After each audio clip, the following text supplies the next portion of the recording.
անվճար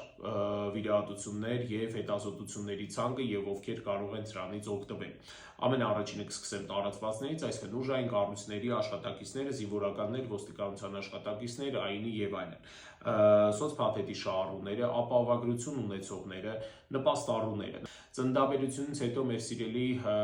ծննդկանները ունեն հնարավորություն առաջի 40 օրվա ընթացքում ունենալ պետպատվերի հնարավորություն եւ այդ շրջանակներում կատարել վիրահատություն։